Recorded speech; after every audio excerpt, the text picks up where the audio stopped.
presence of many witnesses and entrust them to reliable people who will be able to teach others also.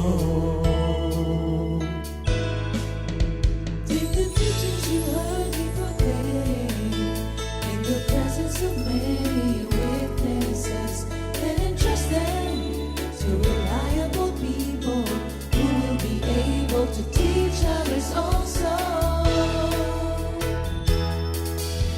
Take the teachings you heard me proclaim in the presence of many witnesses and entrust them to reliable people who will be able to teach others also.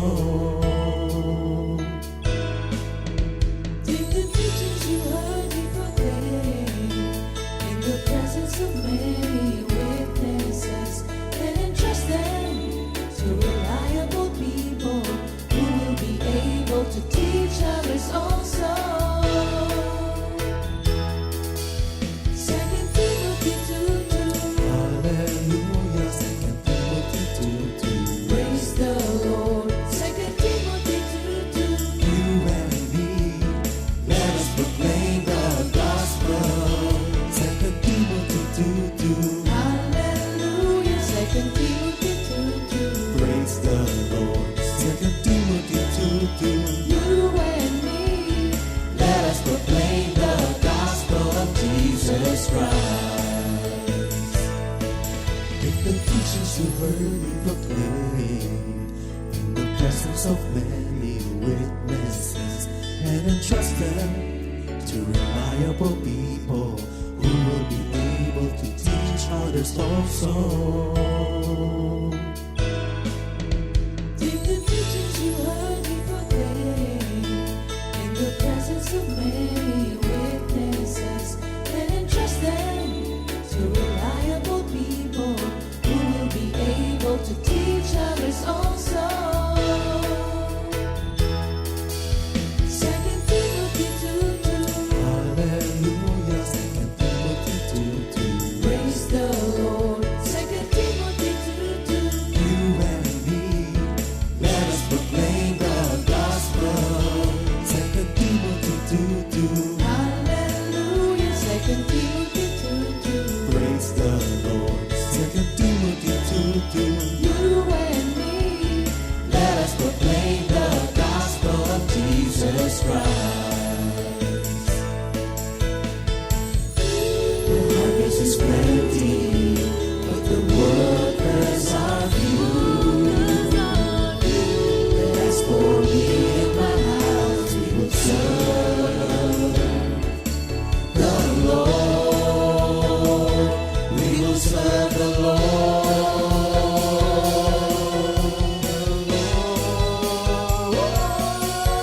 Second Timothy 2:2. Hallelujah. Second Timothy 2:2. Praise the Lord. Second Timothy 2:2.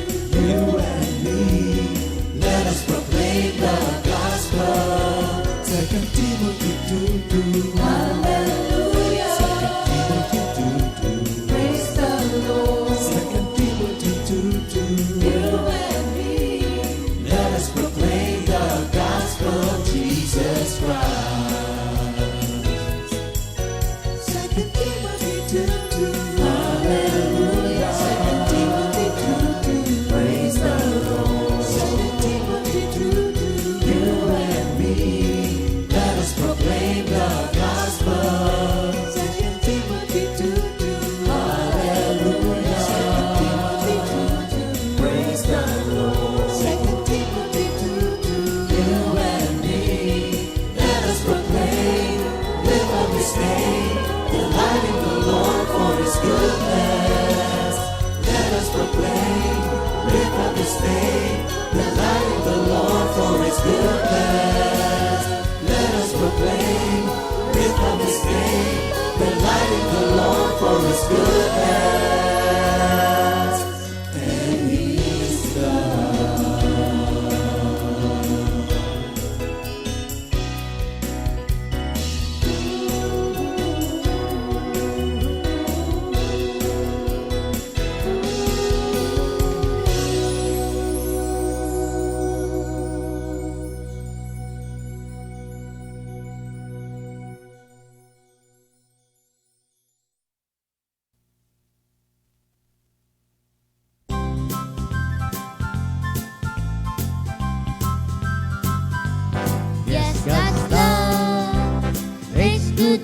care of me. Yes, God's love takes good care of me. Though the rain falls, the wind blows, storms on the sea, I'll be safe. God's love takes care of me. Tunay nga ang pag-ibig ng Diyos. Tunay nga ang pag-ibig ng Diyos. Umulan man, bumagyo, saan man magtungo, ako ay ligtas sa pag-ibig ng Diyos. Yes, God's love takes good care of me. Yes, God's love takes good care of me. Though the rain falls, the wind blows, storms on the sea, Ako ay I'll be ligtas sa Take pag-ibig care ng of me. Diyos. I keep falling in love with Him over and over and over and over again. I keep falling in love with Him over and over and over and over again. It gets sweeter and sweeter as the days go by. Oh, what a love between my Lord and I. I keep falling in love with Him over and over and over and over again. Siya ay tunay kong mahal, laging minamahal sa Tuwi-tuwi na Siya ay tunay kong mahal, laging minamahal sa tuwi-tuwi na. Kay sarap ng aming pagmamahalan, nasa amin ay namamagitan. Siya ay tunay kong mahal, laging minamahal sa tuwi-tuwi na. I keep falling in love with Him over and over and over and over again. I keep falling in love with Him over and over and over and over again. Kay sarap ng aming pagmamahalan, nasa amin ay mamagitan. Siya ay tunay kong mahal, laging minamahal sa tuwi-tuwi. Kay sarap ng aming pagmamahalan, nasa amin ay namamagitan. Siya ay tunay kong mahal, laging minamahal sa tuwi-tuwi na. Siya ay tunay kong mahal, laging minamahal sa tuwi-tuwi na.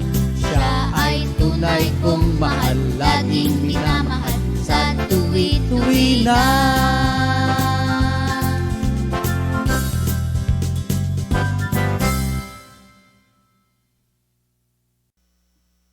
Purihin ng Diyos, glory to God. Good morning, Lord Jesus. At good morning sa ating mga kapatiran na laging sumusubaybay sa ating GMJ. Glory to God, praise the Lord. Glory to God, all honor and glory belongs to God. Yes.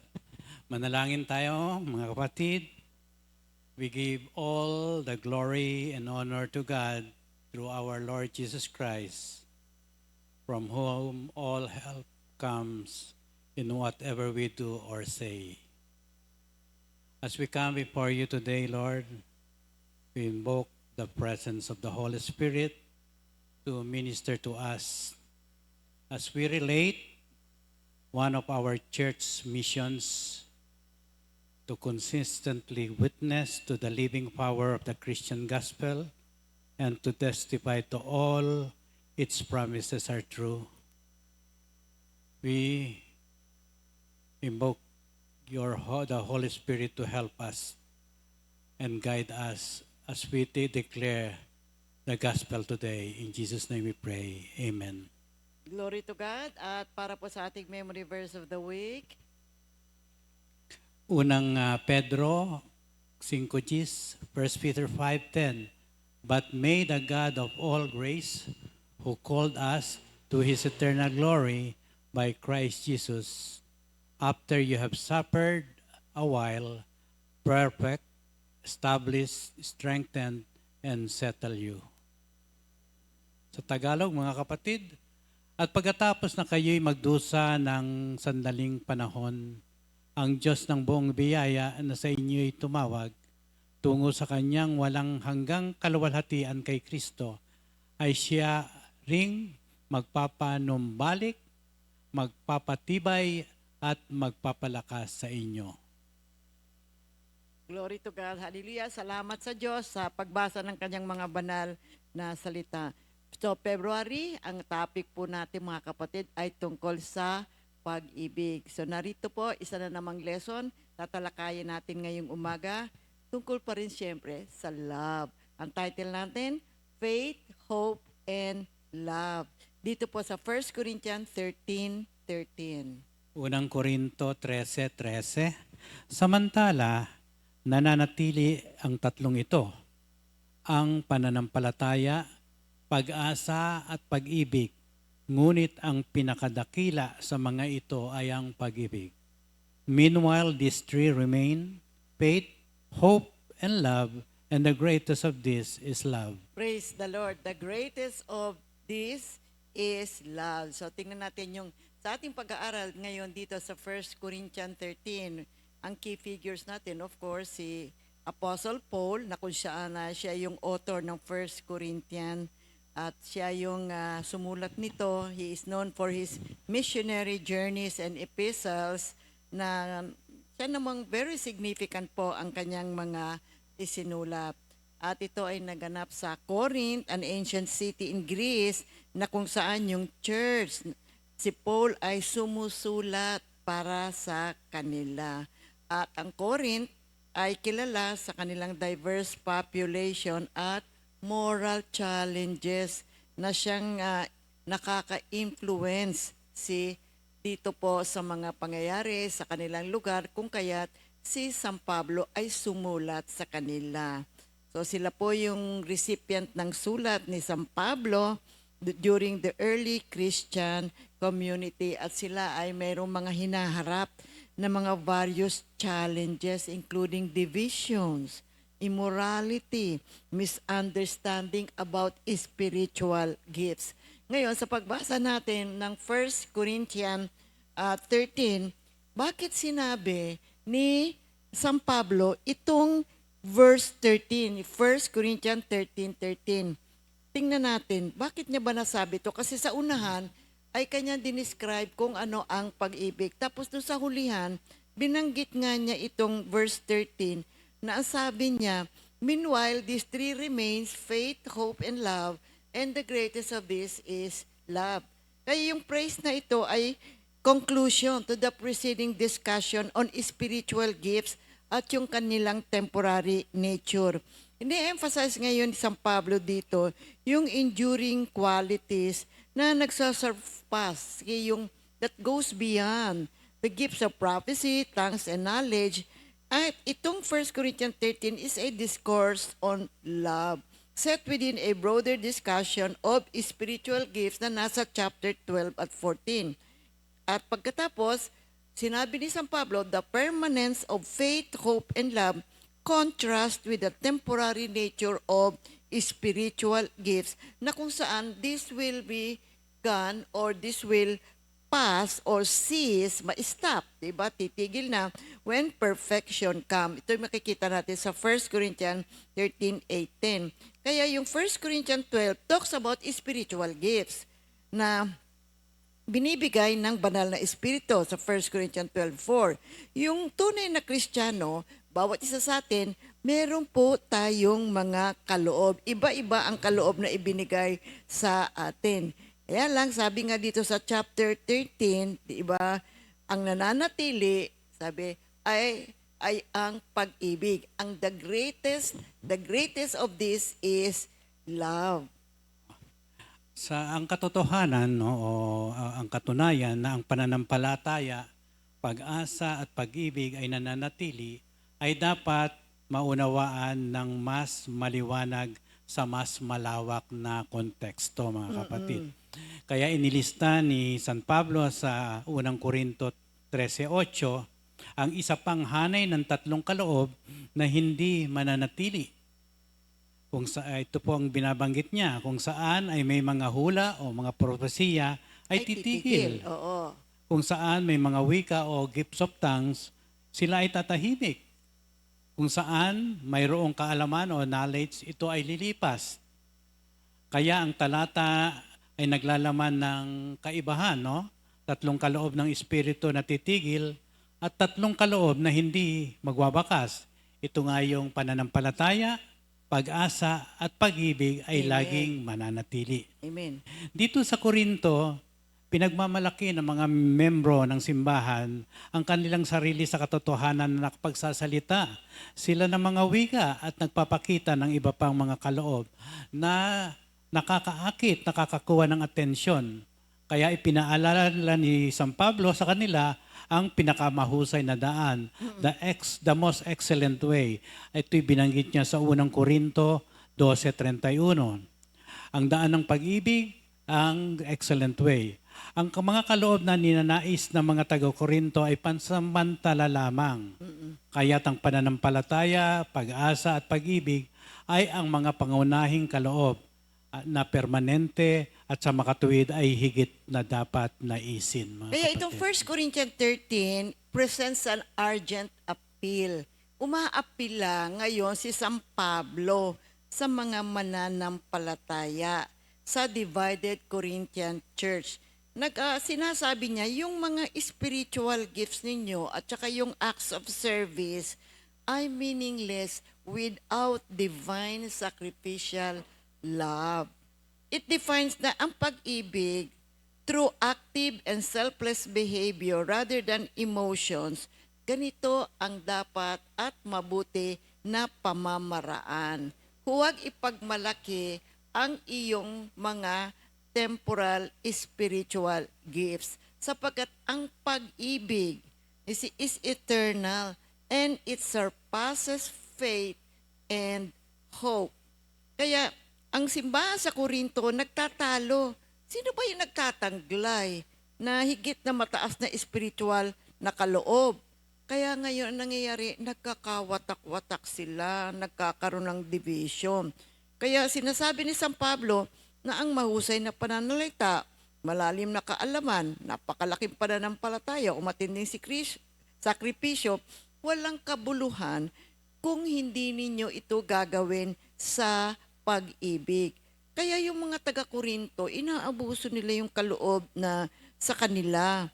Tulad ng pagsasalita ng wika, sila ay nagmamataas sa mga kaloob na kanilang tinanggap. At hindi ito nakabubuti. Kaya nangangatwiran at sinasabi ni San Pablo sa kanila na ang lahat ng magkakaibang mga miyembro ng iisang katawan ni Kristo ay mahalaga. So everyone is important. You see, kailangan lamang mag-ingat tayo at gamitin natin ang ating mga kaloob sa tamang paraan na naaayon sa gusto ng ating Panginoong Heso Kristo.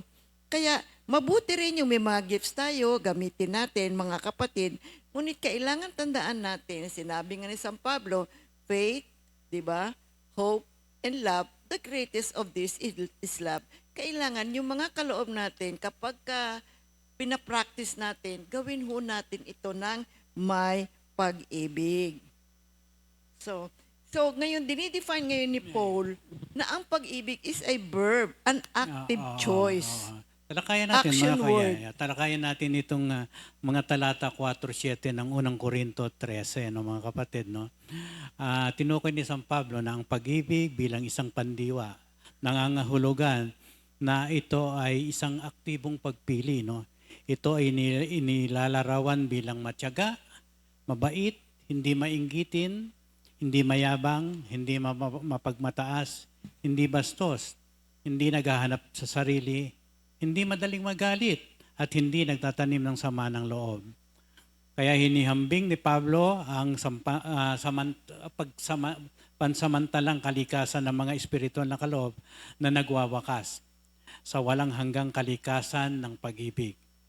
Kaya siya ay nagtapos sa mga salitang habang ang pananampalataya, pag-asa at pag-ibig ay nananatili, ang pinakadakila nito ay ang pag-ibig.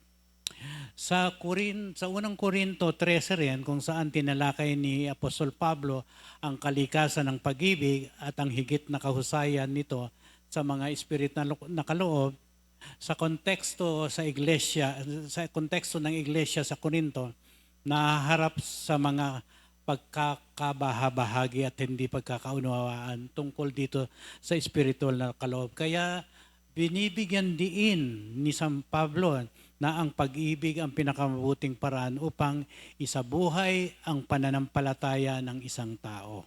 Amen.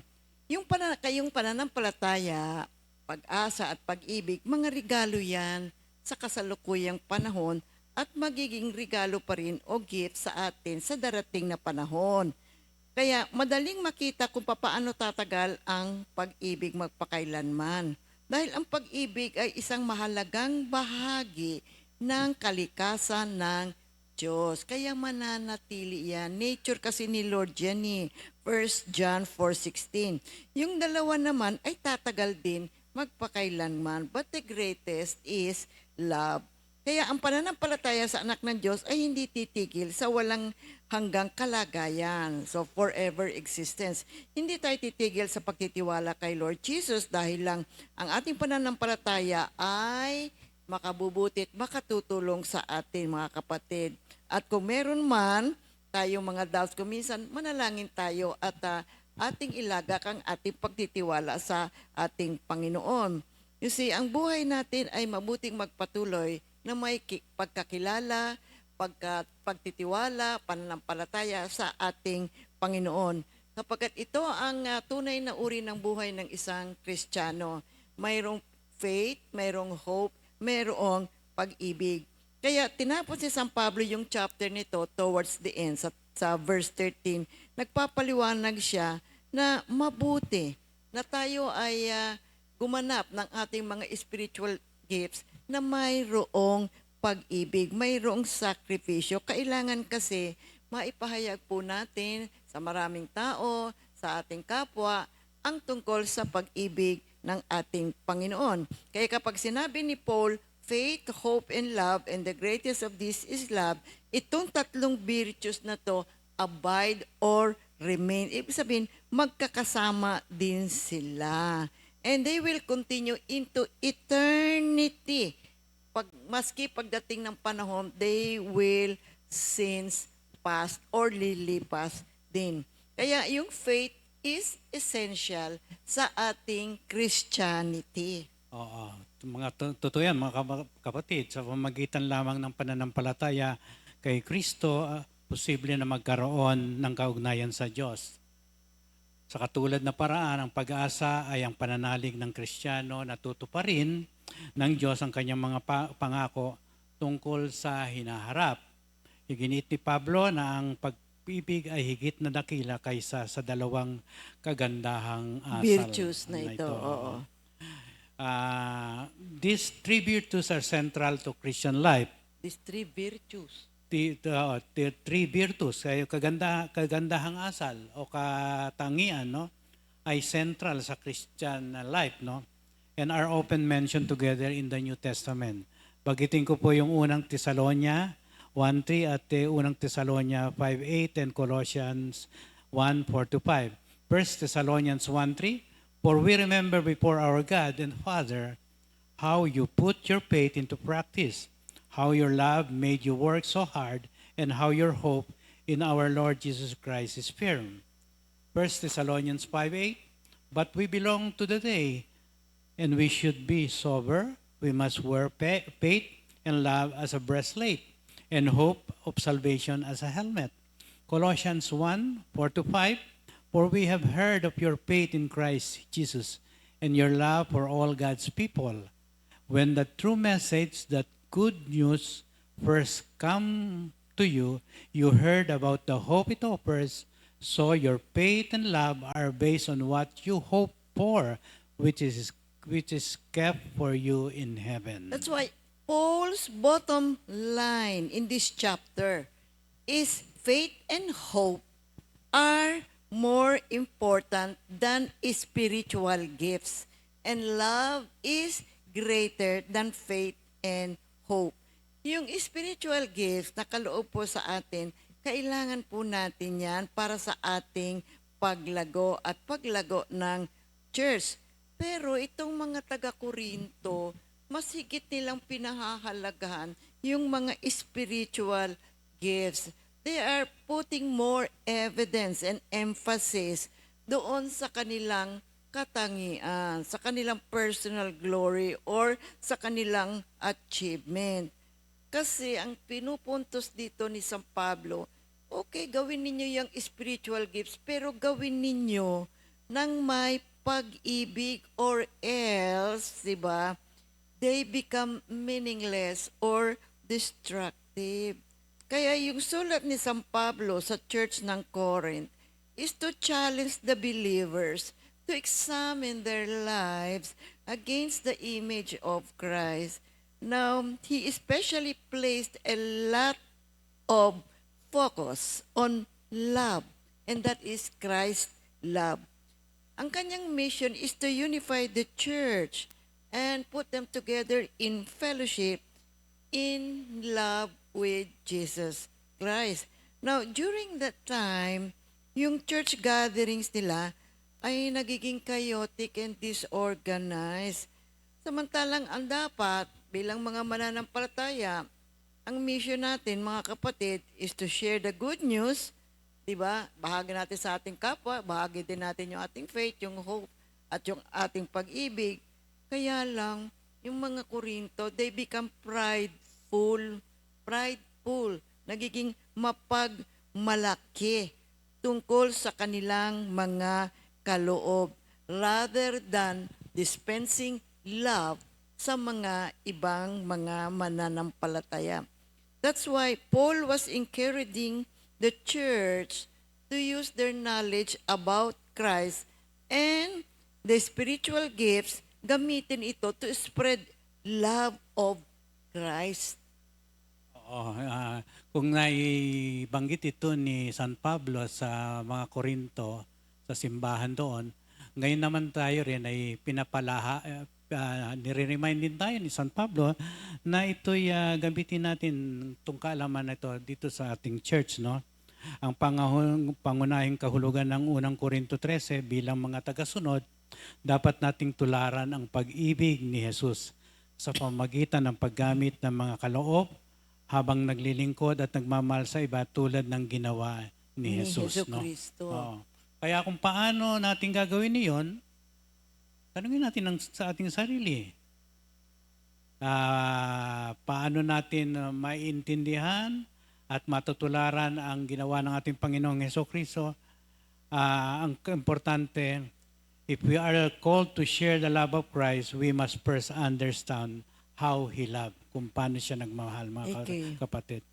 Ang kalagayan sa Korinto na binanggit ni San Pablo sa unang Korinto 13:13 ay dapat ang pag-ibig ay naroon sa lahat ng espiritual na kaloob at kilos. Binigyan ni San Pablo ng diin ang pag-ibig, no? Ang pundasyon kung saan ang iba pang espiritual na kaloob at mga pagkilos ay dapat itaguyod, mga kapatid. Sabi nga niya, kung walang pag-ibig, maging ang pinakapambihirang spiritual na mga tagumpay ay nagiging walang kabuluhan. Ang mensaheng ito ay pinararating sa magitan ng tatlong mahalagang seksyon sa loob ng kabanata. Inuulit po natin ang pangangailangan ng pag-ibig, ang mga katangian ng pag-ibig, at ang pananatili ng pag-ibig ay nabanggit dito. You know, the message ng 1 Corinthians 13, makikita mo yan, it is in three parts. Una, the necessity of love, the characteristics of love, and the permanence of love. So makikita natin sa unang mga verses 1 up to 3, inunan dito ni San Pablo, binigyan niya ngayon ng emphasis, binigyan niya ng importance, binigyan niya yung necessity of love. Tinukoy niya dito yung the supremacy of love. Tinukoy niya dito yung indispensability of love. Sinimulan niya yung kabanata sa pagbibigay diin sa pangangailangan ng pag-ibig. So, sabi 1 Corinthians 13, 1-8. 1-8, no? 1 Corinthians 13, 1-8. Makapagsalita man ako sa mga wika ng mga tao at ng mga anghel, kung wala naman akong pag-ibig, para lamang akong kampanang umaalingaw-ngaw o pampiyang na maingay. Kung ako man ay may kakayahang magsalita ng mensahe mula sa Diyos at umunawa sa lahat ng hiwaga, kung nasa akin man ang lahat ng kaalaman at lahat ng pananampalataya, ano pat nakakapagpalipat ako ng mga bundok, ngunit wala naman akong pag-ibig, wala akong kabuluhan. At kung ipamigay ko man ang lahat ng aking mga ari-arian at ialay ang aking katawan upang sunugin, ngunit wala naman akong pag-ibig, wala rin akong mapapala. Ang pag-ibig ay matiyaga at magandang loob, hindi maiinggitin, hindi mayabang, ni mapagmataas man, hindi magaspang ang pag-uugali, hindi makasarili, hindi magagalitin o mapagtanim ng sama ng loob sa kapwa. Hindi ito natutuwa sa masama. Sa halip ay nagagalak sa katotohanan. Ang pag-ibig ay matiisin, mapagtiwala, puno ng pag-ibig at nagtsatsaga. Hanggang wakas, matatapos ang kakayahang magsalita ng mensahe mula sa Diyos, titigil rin ang kakayahang magsalita sa iba't ibang mga wika at lilipas ang kaalaman, ngunit ang pag-ibig ay walang katapusan. Amen. So here we see Paul gave emphasis on the importance of love. So love is necessary because it is the foundation of which all other spiritual gifts and actions must be built. Because without love, even the most extraordinary spiritual achievements are rendered meaningless. Love is not only essential for the present, but it's for eternity. As it is rooted, bakit? Kasi yan ay nature ng ating Panginoon. God is love. 1 John 4:8. So, love is the way of existence in the heavenlies. And it is the way of the new age that has been ushered within the appearance of the Messiah, yung kanyang resurrection. Pinakita niya sa kanyang buhay, sa kanyang passion, sa kanyang kamatayan, ang pag-ibig, mga kapatid. Kaya, love is the way of existence. See, ito ngayon ang pamamaraan ng ating buhay. Kaya sinabi ni Lord Jesus, I gave you a new commandment. See, love one another, sabi niya. So, yung first part na yun, tinalakay ni San Pablo yung necessity of love and the supremacy of love. Now, yung second part ng 1 Corinthians 13, dinescribe naman niya doon yung characteristic ng love sa verses 4 to 7. Oo, yung mga katangian ng pag-ibig, no? Talakayin natin mga kapatid ang bawat isa, no? Dito po sa section nito, dinescribe ni San Paul Pablo ang nature of love through a series of positive at negative attributes. The characteristics of love include patience. Number one, patience. Love is patient, enduring difficult circumstances and people. Ibig sabihin po, mapagpasensya, pagpapasensya. Ang pag-ibig ay mapagpasensya, nagtitiis sa mahihirap na sitwasyon at sa mga makukulit na tao, at tinatawag natin. Ito rin po ay may kabaitan. At ang pag-ibig ay kumikilos ng may kabaitan at That is kind. kindness, no? Kindness, patience and kindness. Love acts with kindness and compassion towards others. Ito po ay pag-ibig na kumikilos na may kabaitan at malasakit sa iba. Ibig sabihin, the word kindness portrays a willingness to serve and to change in order to meet the needs of others. No? Ikatlo. Ikatlo po yung not envious. Love does not envy others' successes or possessions. Ito po ay hindi mainggitin o hindi naiinggit. Ang pag-ibig ay hindi naiinggit sa tangkumpay o pag-aari ng iba. Another thing, not boastful. Number 4, not boastful. Love does not brag or seek to elevate oneself over others. No? Ibig sabihin, dito po ay hindi tayo dapat mapagmataas. Ang pag-ibig ay hindi pinagmamalaki ang sarili o naghahangad na itaas ang sarili kaysa sa iba.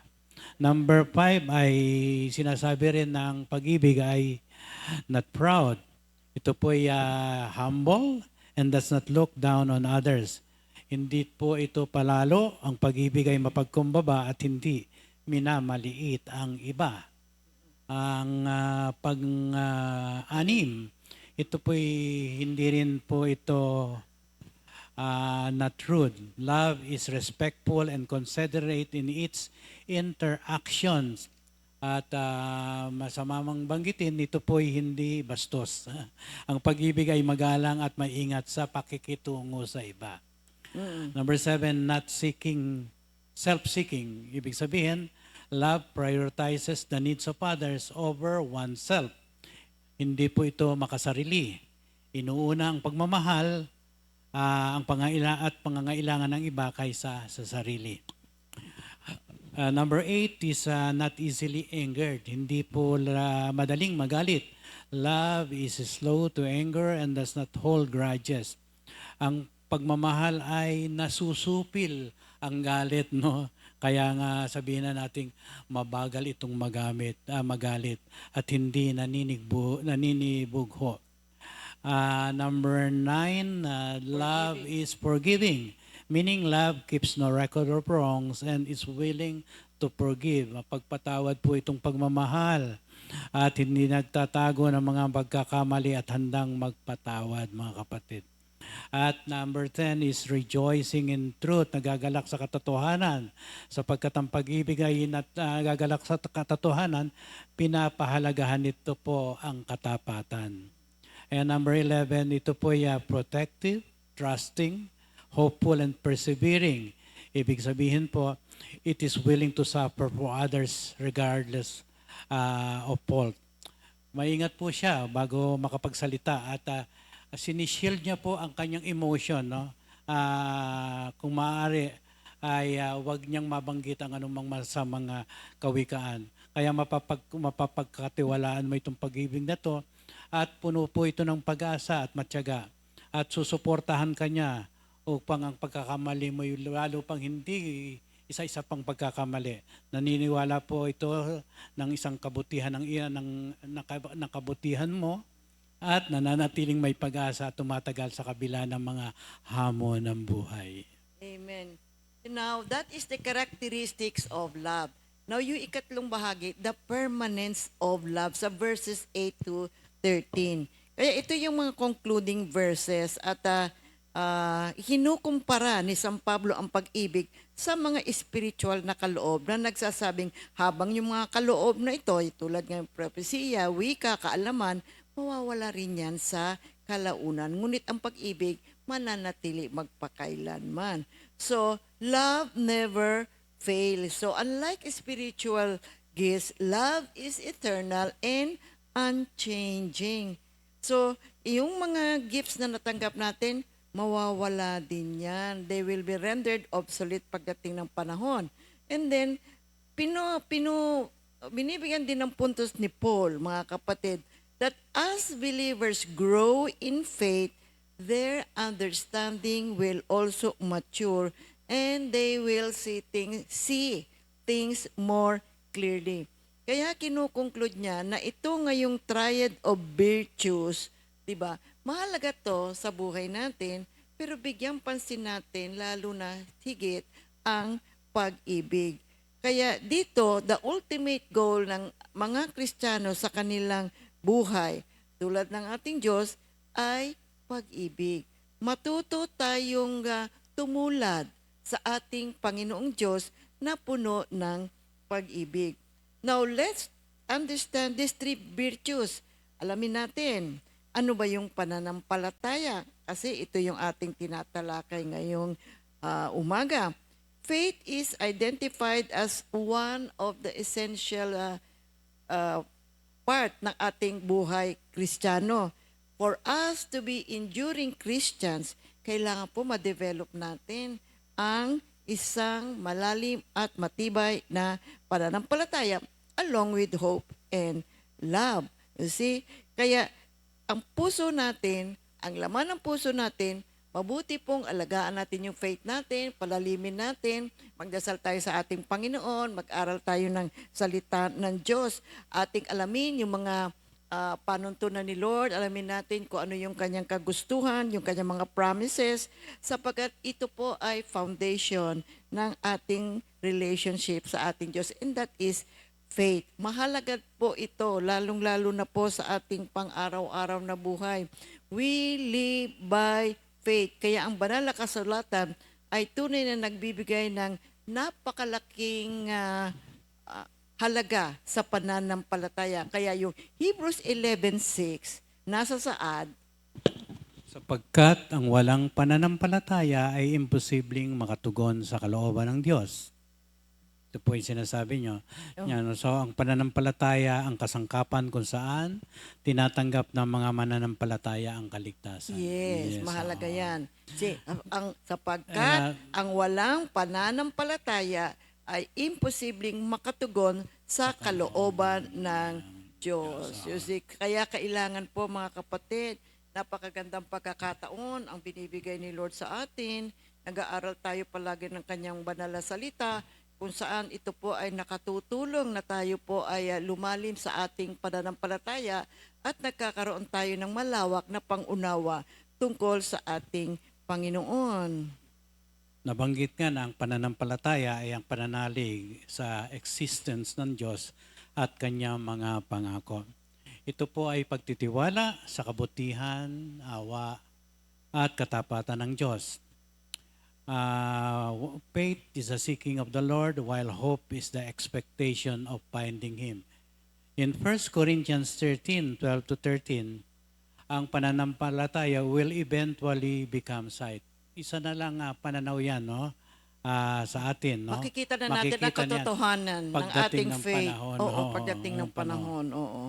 But in the present age, naniniwala tayo na ang Diyos sa lahat ng kanyang pangako ay matutupad sa atin. It is a necessary permanent component of the Christian life, mga kapatid. In 1 Corinthians 13, ang pananampalataya portrays as a foundational, enduring trust in God that is part of the triad of spiritual virtues, no? Yet subordinate to the eternal nature of love. Ito po yung binabanggit natin. In Hebrews 11, faith is defined as ang pananampalataya ay katiyakan na mangyayari ang ating mga inaasahan at paninindigan tungkol sa mga bagay na hindi nakikita. To have faith is to be sure of the things we hope for, to be certain of the things we cannot see. Ito pong pananampalataya ay ang katiyakan at pagtitiwala sa mga pangako ng Diyos. Kahit po natin hindi nakikita ang Diyos, ito po ang pundasyon ng ating relasyon bilang isang mananampalataya at nakapagbibigay daan sa kaligtasan at pang-araw-araw na spiritual natin sa paglago sa ating spiritual buhay. At naisulat ngayon sa Hebrews 11:1 at Efeso 2:8. Ang pananampalataya ay isang aksyon, isang aktibo na gumagabay sa mga mananampalataya na magtiwala sa kapangyarihan ng Diyos at kumilos ayon sa kanyang kalooban. Kaya dito sa 1 Corinthians 13, faith is defined as an active trust in God's goodness and the spiritual reliance that empowers the believers. So, though it is inferior to love, kasi nga love is the greatest, ito po ay foundation ng ating Christian life. At ito ay powerful enough to move mountains. 1 Corinthians 13:2.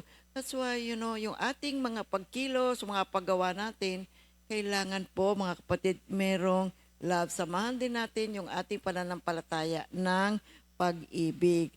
So, ang pananampalataya ay isang matibay na kabutihan. Kailangan po virtue nating lahat yan, kasabay yung pag-asa at pag-ibig. Ang pananampalataya ay nakalista bilang isang permanenteng pundasyon na haligi ng buhay Kristiyano.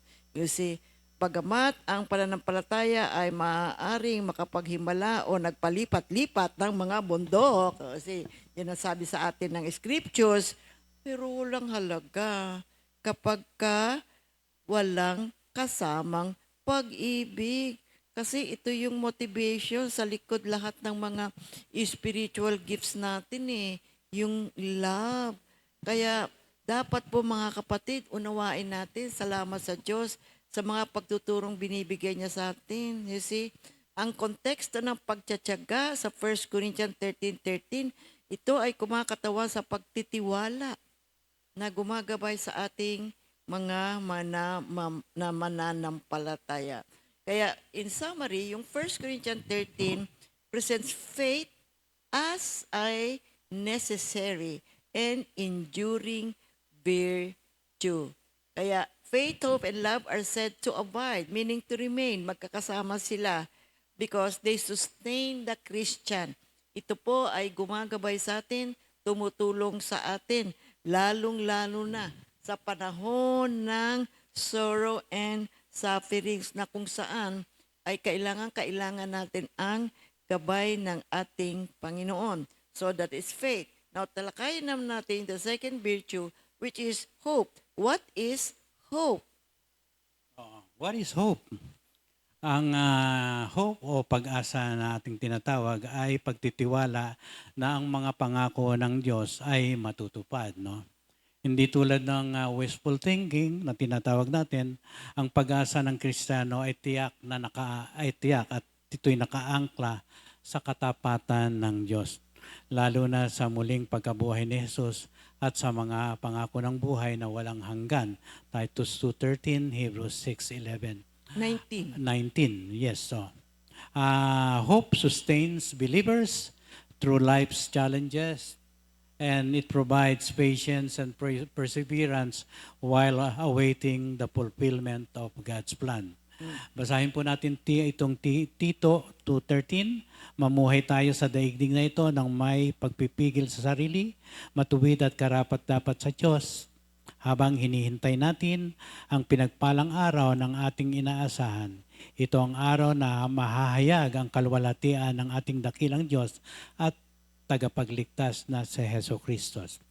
Sa Hebreo 6:19 naman, ang pag-asang ito ang siyang matibay at matatag na angkla ng ating buhay, at ito'y umaabot hanggang sa kabila ng tabing ng templo hanggang sa dakong kabanal-banalan.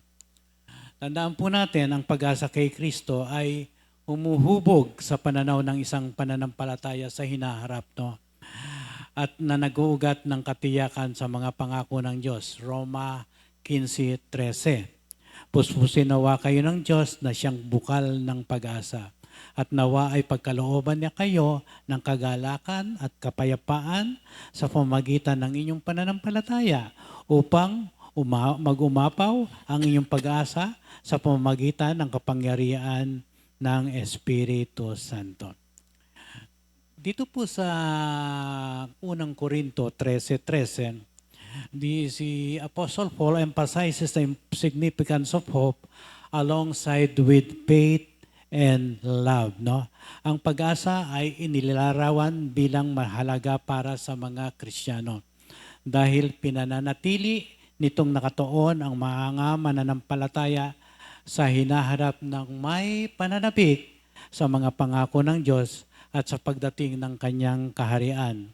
Ang talatang ito ay sumasaklaw sa mga pangunahing virtues o katangian o kagandahang asal na gumagabay sa buhay ng isang Kristiyano, na nagpapakita na kahit mahalaga ang pananampalataya at pag-ibig, nananatiling isang mahalagang bahagi ng espiritual na buhay ng pag-asa. Now, faith, hope, and love, and the greatest of these is love. Why is love the greatest? Okay, talakayin po natin. Unang-una, it's because God is love, right? So love is the highest virtue that leads us to God, who embodies love. God is love. Kaya si Apostle John sabi niya, Beloved, let us love one another because love is from God, and whoever loves has been born of God and knows God. Anyone who does not love does not know God, because God is love. Sa 1 John 4:7. So makita natin, love is not merely an attribute na ipinahahayag o pinakikita ng Diyos. He Himself is love. love originates with God. So kapag kayong mga mananampalataya, you love one another. You see, when believers love one another, they reflect God Himself. So ito po ay pagpapahayag din, pagpapakita na kapag ikaw ay masaganang nagmamahal, di ba? Minamahal mo ang Diyos, mahal mo ang iyong kapwa. This is a demonstration o isang distinct quality ng isang tao na regenerated. Nagbago ka na, kapatid. Kaya, well, alam nyo, ang buhay makasalanan, hindi po yan naturally, hindi ho mapagmahal eh.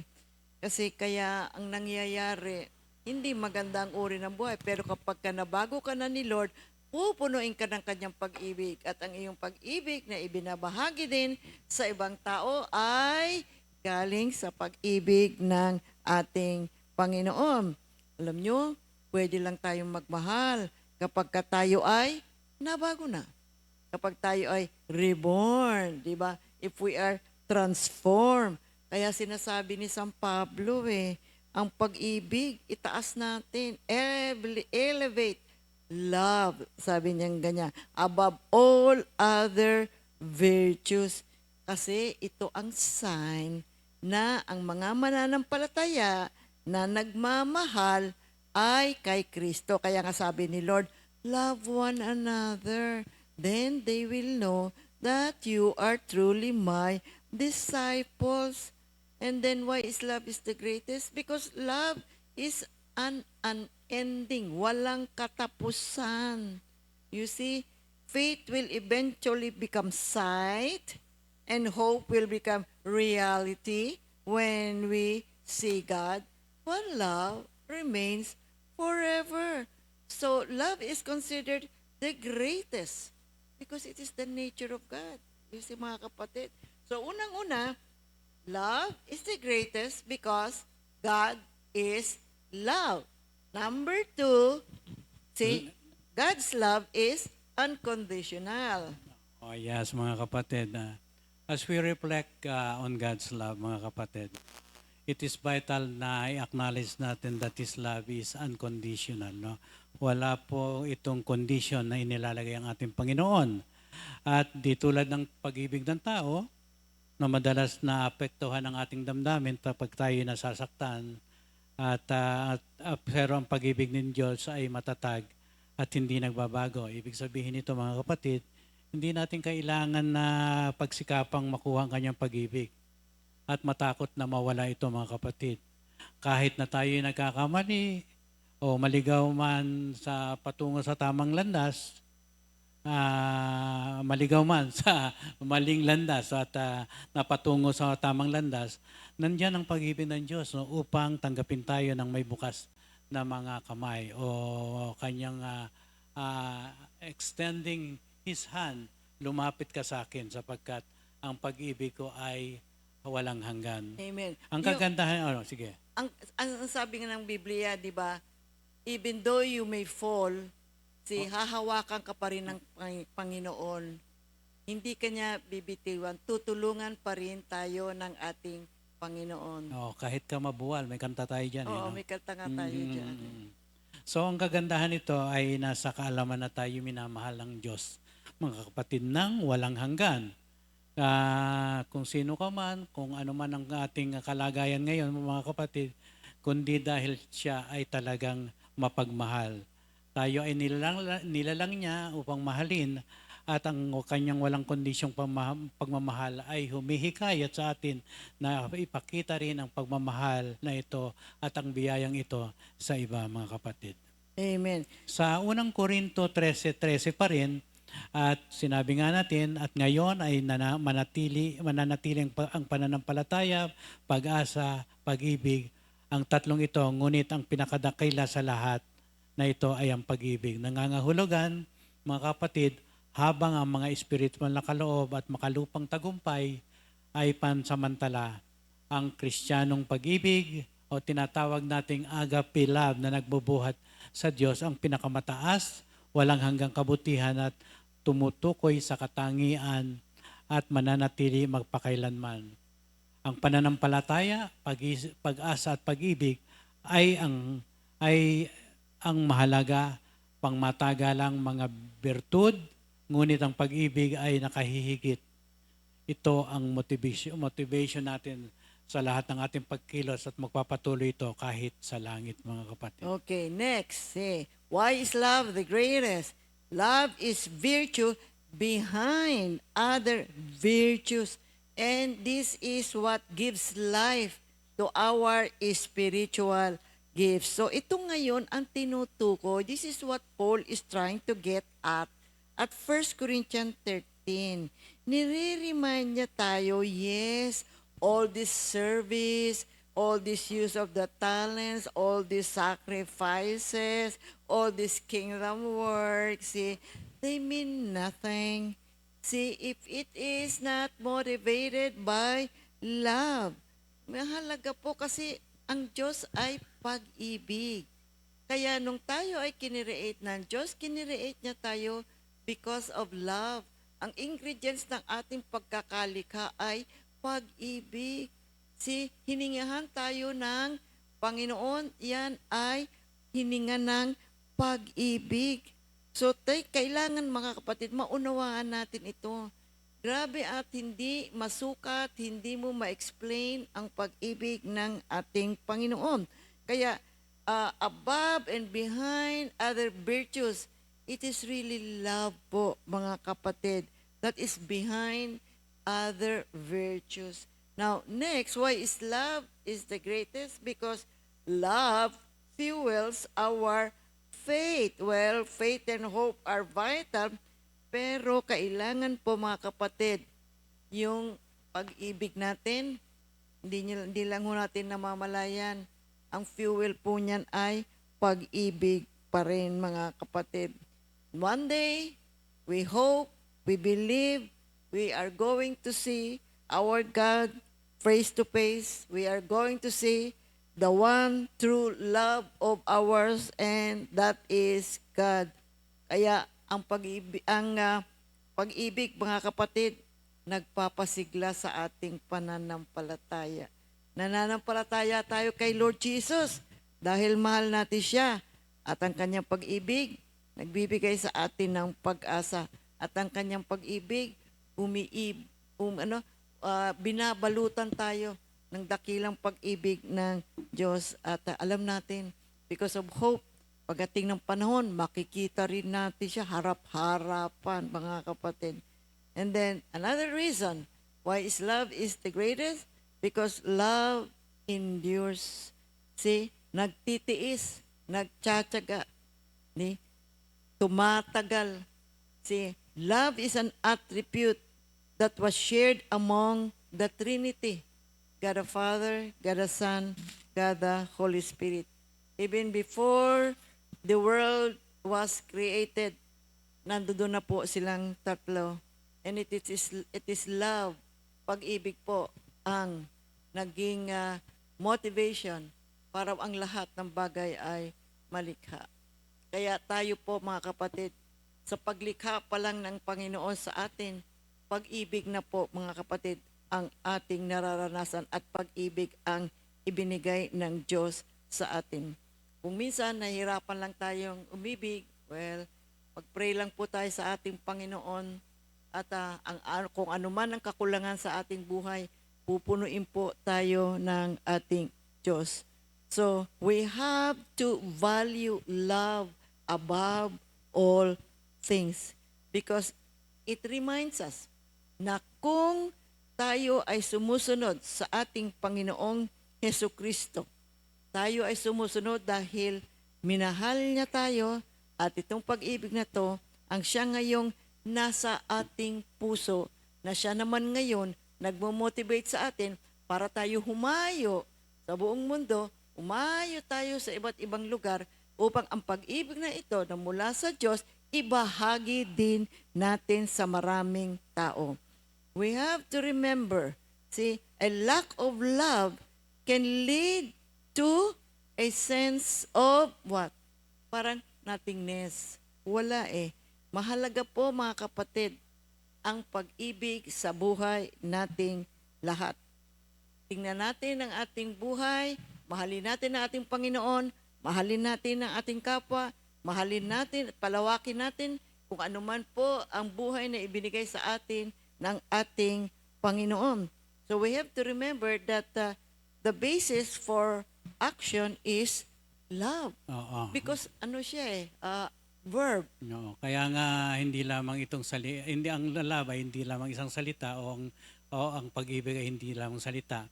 Ang bawat kilos natin, ang bawat galaw natin ay ang batayan ay pag-ibig, mga kapatid. Kaya pinanindigan ni San Pablo itong naisulat niya sa unang Korinto 13:13 na kung walang pag-ibig, lahat ng iba pang spiritual na tagumpay ay walang kahulugan, mga kapatid, no? Naisulat ni San Pablo ito sa iglesia sa Corinto upang itama ang kanilang pagkahumaling sa kapansin-pansing mga spiritual na kaloob na binabanggit nga na isa rito ay yung speaking in tongues, no? At sa pamamagitan ng pagtuturo sa kanila ng higit sa kahusayan na daan ng mapagpakumbaba at sakripisyal na pag-ibig, ang mananampalataya habang ginagawa itong pag-ibig na ito na may pagkilos ay nagpapabago at napapanatili yung pagmamahal na aktibo sa kawalang hanggan.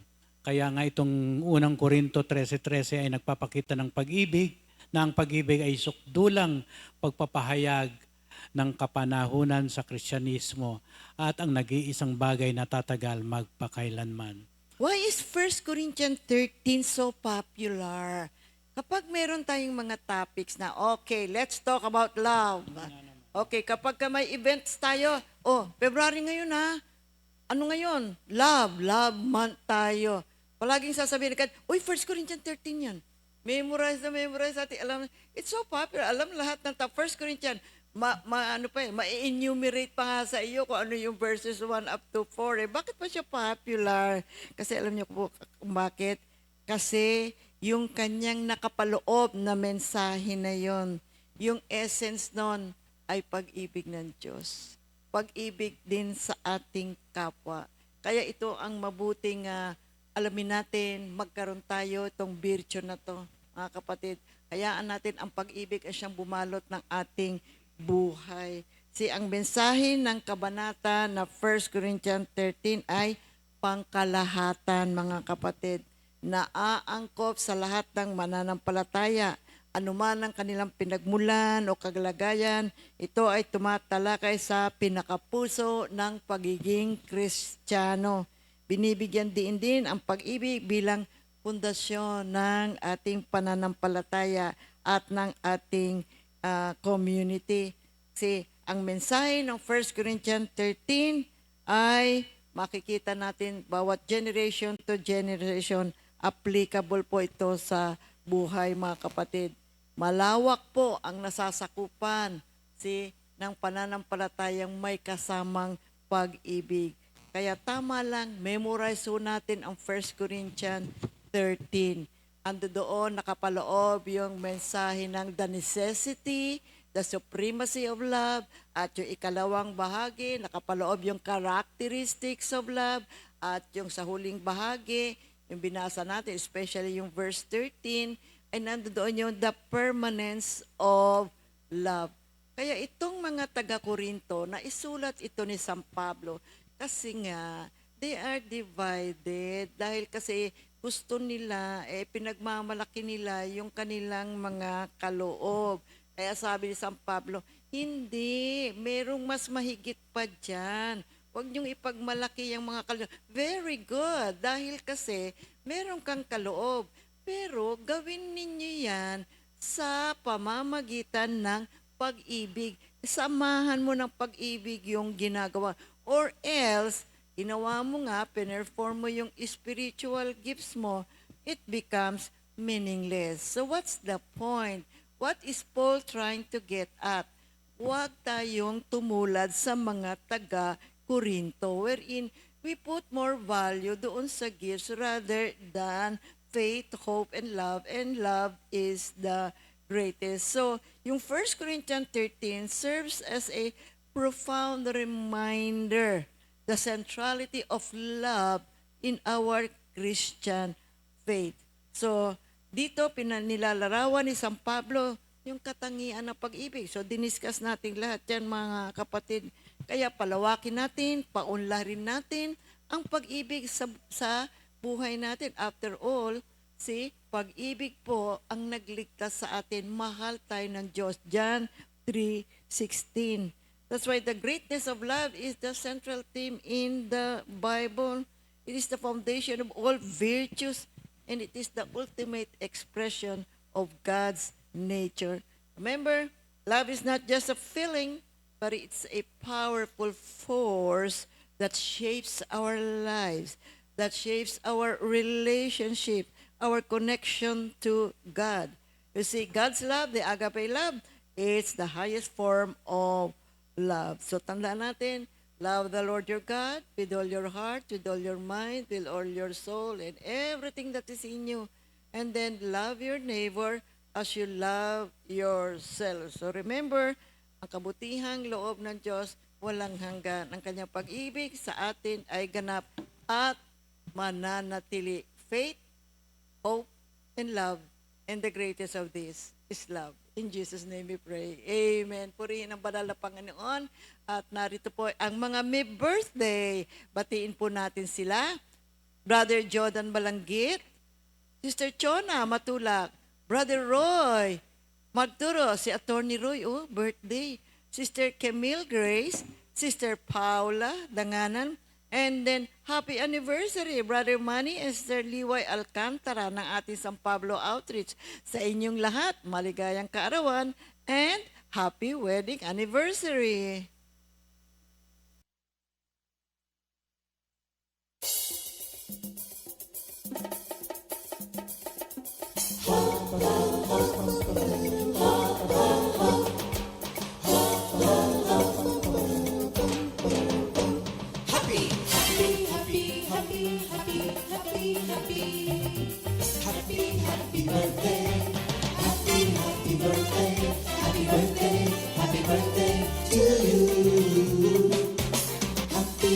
Anniversary, happy anniversary, happy anniversary.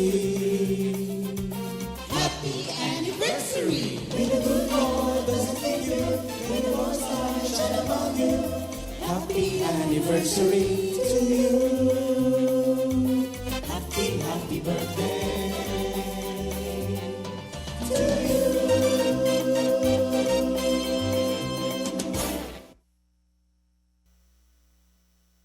Glory to God, hallelujah, purihin ang banal na pangalan ng ating Panginoon.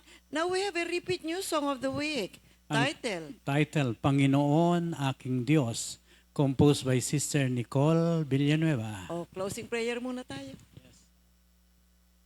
Diyos amang dakila, nagpapasalamat po kami na ang tinalakay namin na tungkol sa pag-ibig ay isa sa mga ka-Compass mission sa number 5, to minister peace, love, joy, and reconciliation through sacrificial giving of oneself by having the same thoughts, sharing the same love, and being one in soul and mind. Kaya naman po, salamat po sa pagbibigay mo ng mensahe sa amin sa tulong ng Banal na Espiritu na maunawaan ng bawat tagapakinig ang lahat ng nasabi namin sa pamamagitan na sulat ni San Pablo sa 1 Corinthians 13:13. Naway, patnubayan mo po kami lahat at patuloy mo po nga magbigay ka ng mga powerful revelation sa amin. For all your glory, in Jesus' name we pray. Amen. Thank you, Lord, and God bless everyone.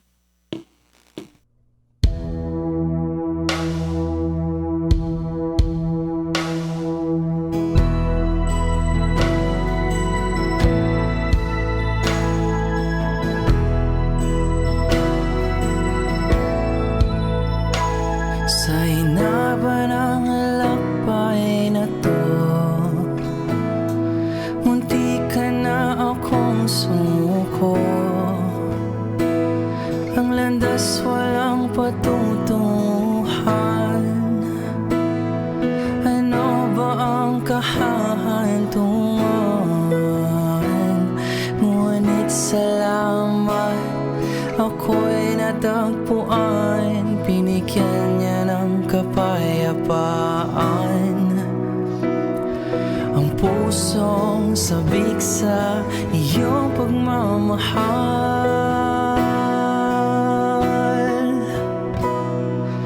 Panginoon, aking Diyos, punong-puno ng pag-ibig, ika'y nasa isip, ikaw ang daan sa buhay ko.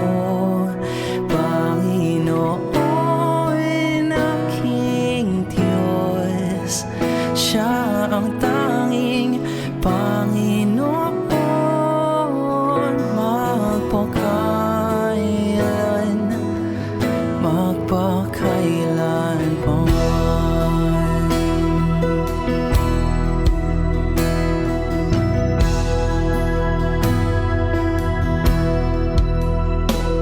Sa hinapan ng lapay na to, munti ka na akong sumuko. Ang landas walang patutunguhan. Ano ba ang kahahantungan? Ngunit salamat, ako'y natagpuan, binigyan niya ng kapayapaan ang pusong sabik sa iyong pagmamahal. Panginoon, aking Diyos, punong-puno ng pag-ibig, ika'y nasa isip, ikaw ang daan sa buhay ko.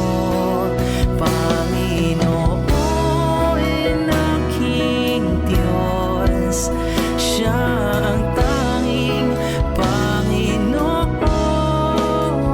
magpakailan pa man.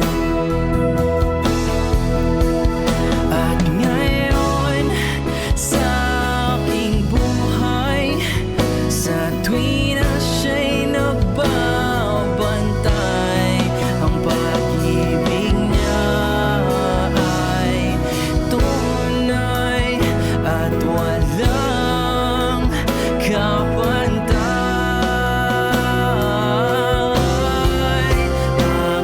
Panginoon, aking Diyos, punong-puno ng pag-ibig, ika'y nasa isip, ikaw ang daan sa buhay ko. Panginoon, aking Diyos, siya ang tanging Panginoon, magpakailan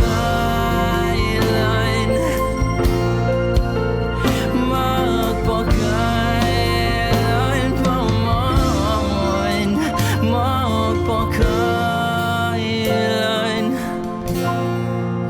Magpakailan pa man.